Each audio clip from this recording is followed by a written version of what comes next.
Vem então o mês de abril, e numa daquelas semanas, eu e o Júlio, mais o Zeca e o Vandim Pé de Vento, voltávamos da escola passando pela ladeira dos Pedros, como de costume, e que na época era somente uma rua de terra esburacada, que cortava quadras repletas de mato rasteiro e umas poucas casas. Uma dessas casas era a de um velho, o senhor Eduardo Soares, mais conhecido por Seu Duda. A casa era quase uma mansão, contudo um pouco desgastada pelo tempo, com um pequeno jardim na frente e uma imensa área nos fundos, contendo um velho galpão de guardar ferramentas e outros utensílios, um galinheiro e um pomar. Ainda que o pomar estivesse abandonado, isso não prejudicava o desenvolvimento das árvores, e delas brotava à vontade goiabeiras, mangueiras, sapotizeiros, cajazeiras, abacateiros, entre outras. Quando passamos em frente à casa, vimos o seu Duda em pessoa, segurando um martelo e pregando algumas ripas do portão velho de madeira. Ou pelo menos tentava pregar, uma vez que estava resmungando um tanto impaciente. Eu estava louco para comer goiabas. Então olhei na direção do velho e, sem pensar direito, falei: Ô, seu Duda, deixa a gente pegar umas goiabas, deixa? Não inventa com seu Duda, Nilcinho, sussurrou o Vandinho, achando minha ideia de pedir fruta ao velho uma péssima ideia. Ora, seus moleques, plante suas próprias goiabeiras. Vocês que não entrem aqui, ouviram? Eu como vocês de chumbo. Esbravejou seu Duda. Tá bom, Muquirana. Amanhã eu volto para pegar as mudas. Gritei fazendo caretas. Isso aí, amanhã a gente volta, seu velho mão de vaca. Reforçou o meu primo no mesmo tom de deboche. Não mexe com esse velho maluco, Júlio. Olha que ele já até atirou no Januário Carteiro, hein?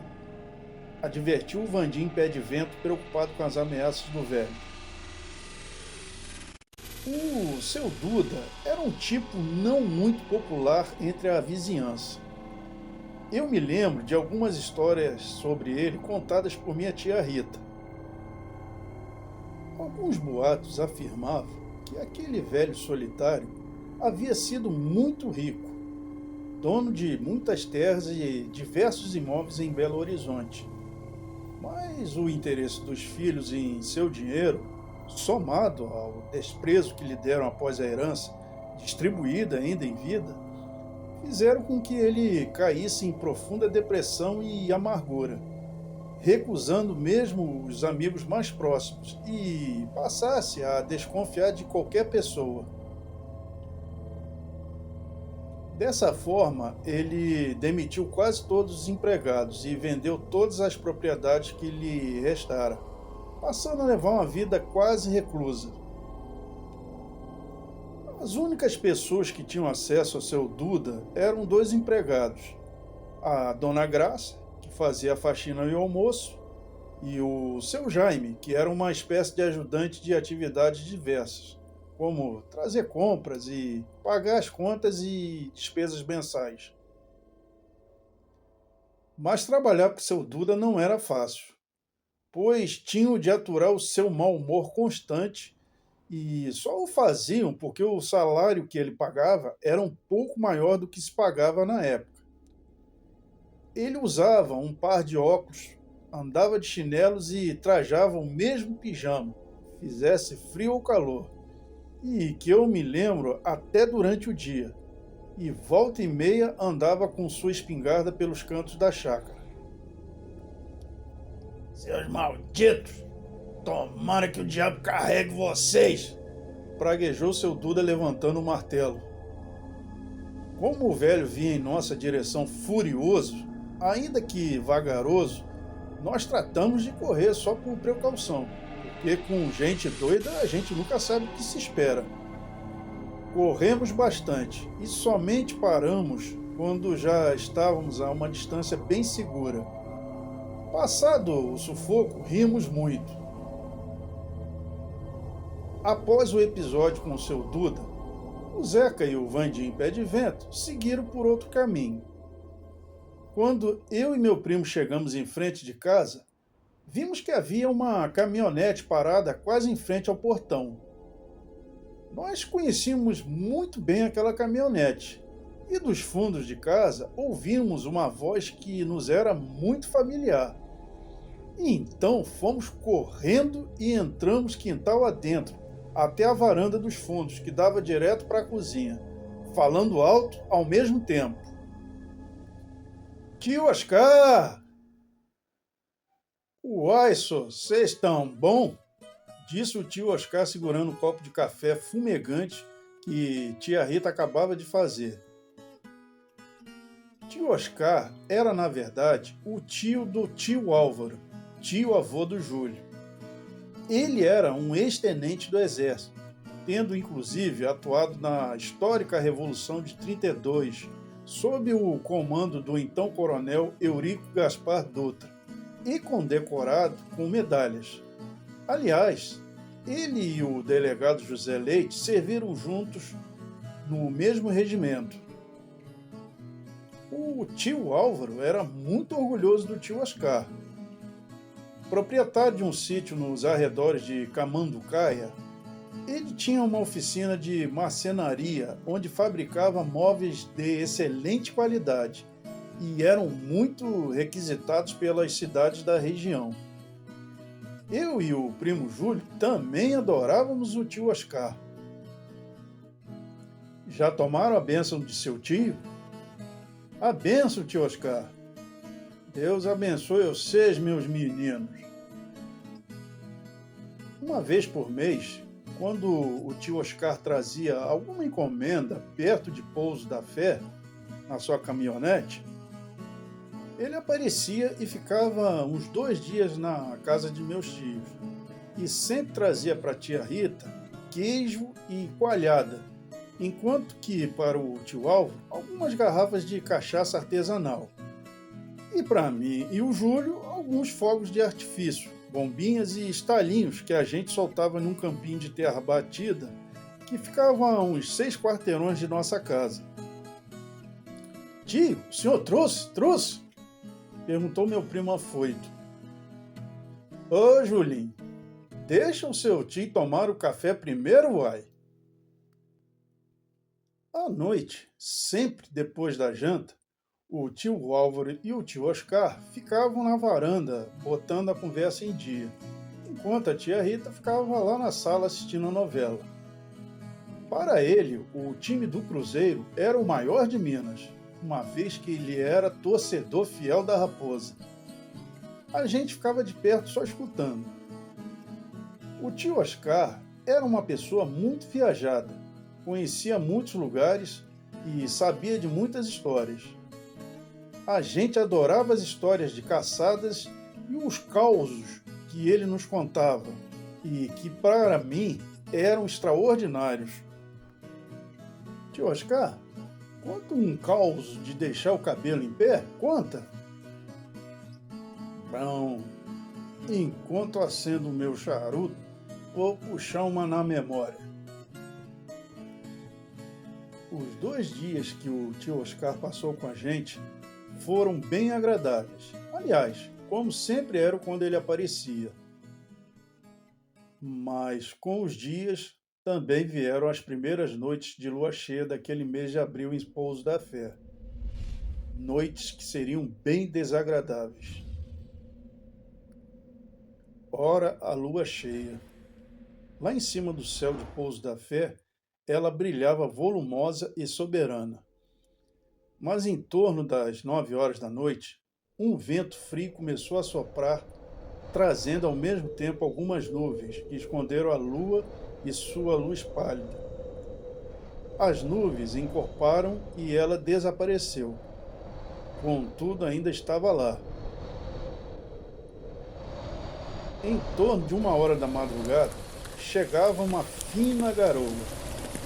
Era uma garoa gelada, típica do outono nas cidades da Serra da Mantiqueira. Ela se jogava contra os telhados e janelas da nossa casa e na dos moradores que aquelas horas já dormiam. Mas dentro do interior de uma delas, lá na ladeira dos Pedros, alguém se levantava resmungando. A não ser o barulho do vento do lado de fora, dentro do galinheiro nenhum barulho ou o cacarejar das aves. Encontra toda a sua criação morta e estraçalhada.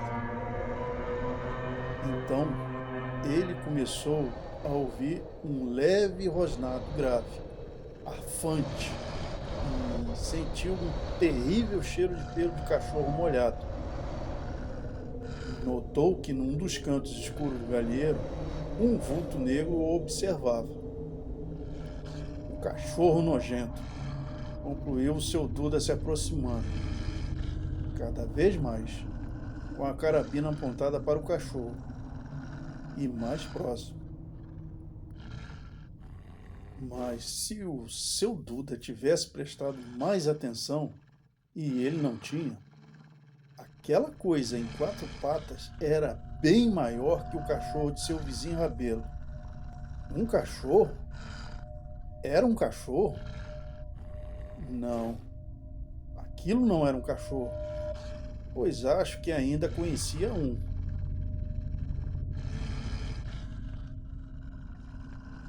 O seu Duda procurou mirar o foco da lanterna diretamente no vulto, para melhorar o campo de visão. E aquilo então, lentamente, começou a se erguer e a ficar em pé somente com as patas dianteiras, como uma pessoa. Não, o seu Duda não esperava tamanha surpresa.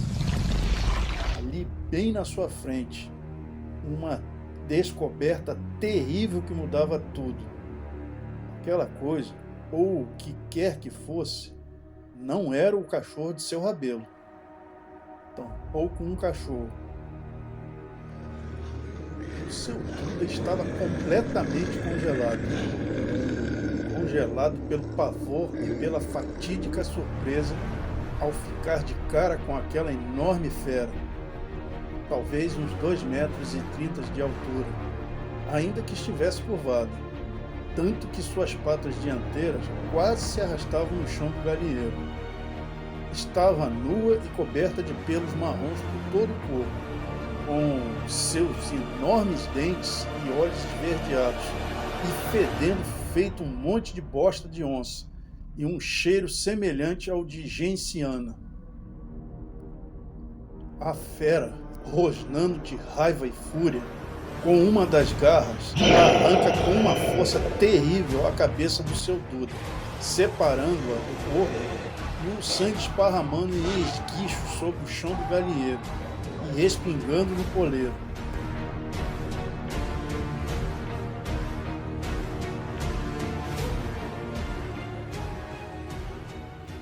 No dia seguinte, quando foi encontrado pela manhã,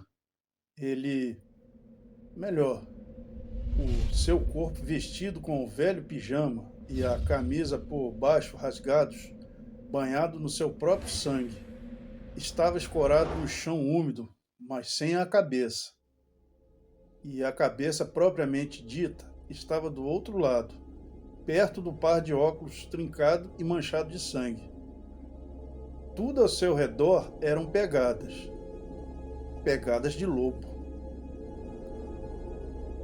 Assim como no caso da Eliane, a morte violenta do seu Duda impactou ainda mais a pequena Pouso da Fé e acabou até virando notícia num programa matinal de rádio de Belo Horizonte, atribuindo a autoria dessa morte e as anteriores a um suposto maníaco assassino que gostava de fazer suas vítimas nas noites de lua cheia. Preocupados com o ocorrido, o pessoal de Pouso da Fé passou a se recolher mais cedo, evitando a sair nas noites de luar. Ninguém tinha coragem de se arriscar pela noite. Os sitiantes e moradores dos arredores recolhiam suas criações mais cedo. Tio Álvaro, inclusive, reforçou todas as portas e janelas de casa. O clima era de medo, pois se temia um novo ataque. O mês de maio chegava trazendo o frio e as geadas, e apesar da sombra da morte pairar sobre a cidade, a vida em Pouso da Fé tinha de seguir seu curso.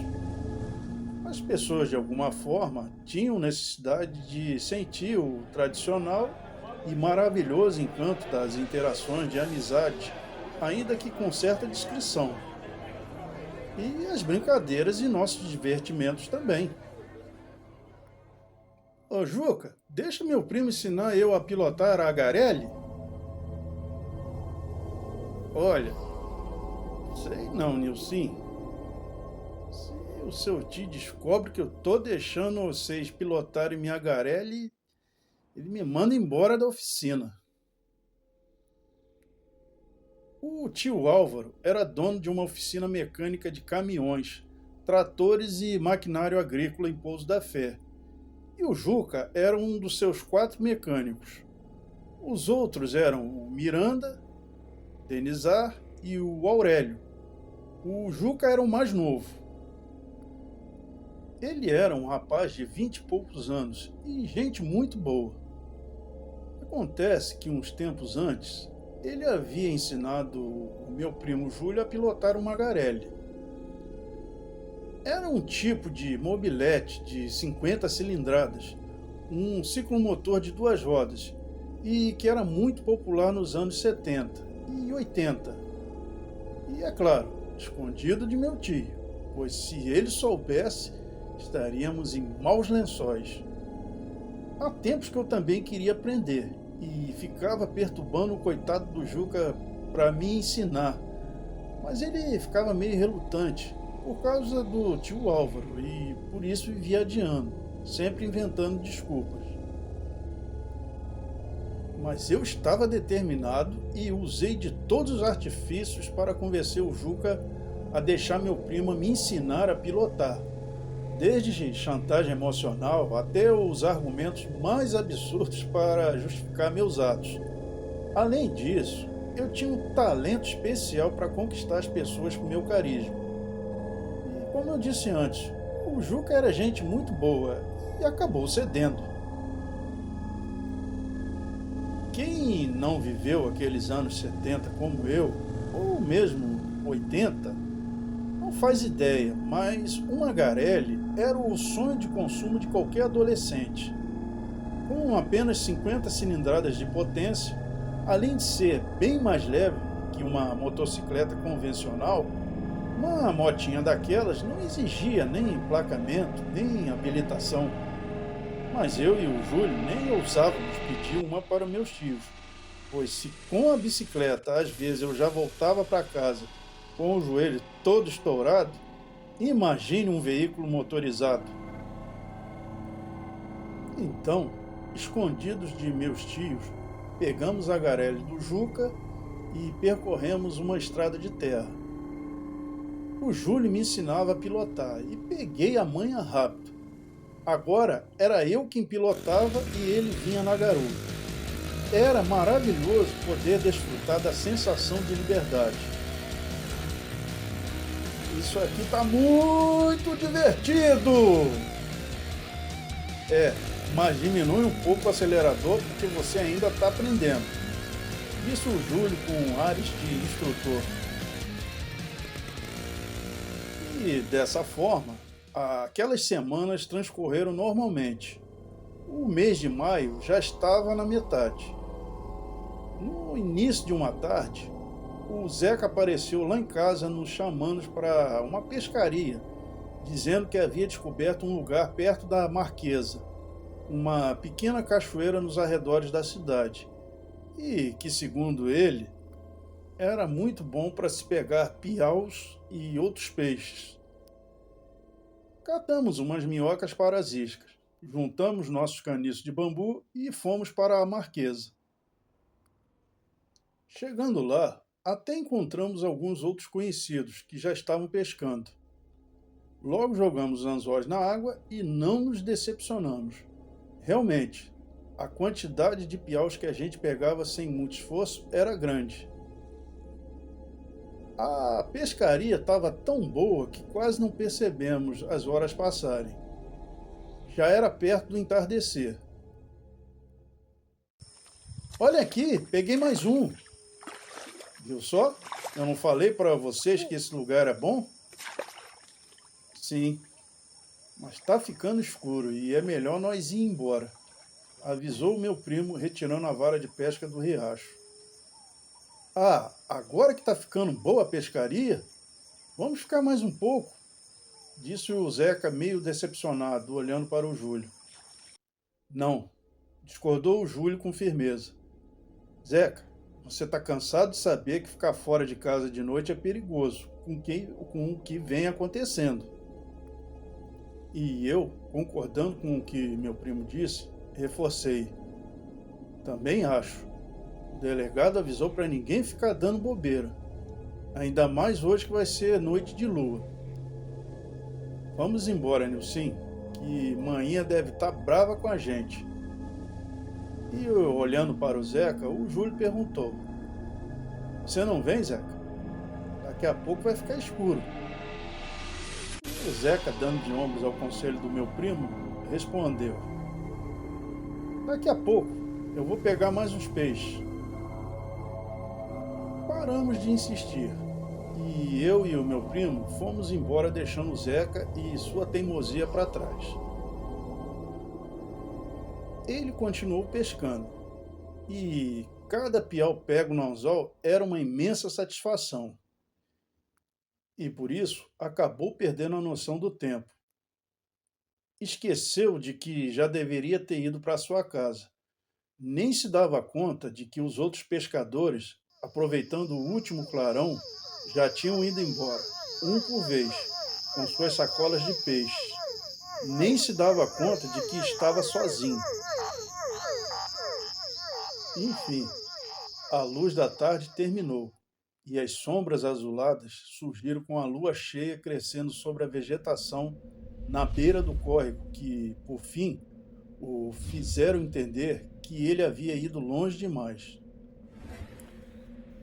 Aquela era a primeira lua cheia de maio na Mantiqueira. Mas Zeca não prestava atenção nesses detalhes, pois naquele instante ele somente se dava conta de que havia demorado muito e era bem provável que seus pais, principalmente a dona Isabel, sua mãe, iriam lhe dar uma boa coça. E as sombras da noite progrediam. Naquele instante, ele acabava de se lembrar quando ria dos causos ridículos contados pelos colegas na escola e nas rodinhas de brincadeiras da turminha, ou dos comentários de alguns moradores mais supersticiosos, ao dizer que um lobisomem matara o seu Neco Braga no mês de fevereiro, a Eliane Maço e, por último, o seu Duda no mês de abril último. Mas naquele momento, quando a lua, em tons de sangue, transformava as noites frias de maio, os causos e os comentários pareciam todos bem reais. Não, agora ele não ria mais, não mesmo. Então, Zeca começou a recolher as linhas de pesca, juntar os caniços de bambu e o bornal contendo os piaus e outros peixes capturados o mais ligeiro possível. Subitamente, um vento frio começava a se fazer. Ainda não havia terminado de recolher as linhas de pescaria, quando então um rosnado apavorante preenchia a escuridão do entorno e Zeca gritou. Naquele instante, ele acreditava. Sim, naquele instante, o seu ceticismo desaparecera por completo e já não ridicularizava mais os coleguinhas da escola. Só que era tarde demais e seus gritos desesperados foram cobertos pelo rosnado que aumentava gradativamente. Agora, a fera estava correndo em sua direção sobre duas patas. Zeca se virou e começou a correr. Mas a fera, apesar de enorme e pesada, era rápida, muito rápida. E quando se deu conta, ele já estava sob suas terríveis garras e começou a sentir um cheiro podre de carniça misturado com um outro cheiro que parecia como de genciano. No dia seguinte, foi encontrado o corpo do Zeca, escorado na ponte do Arraial Remanso, decapitado e sem as vísceras, com um caniço de pesca quebrado em uma das mãos endurecidas.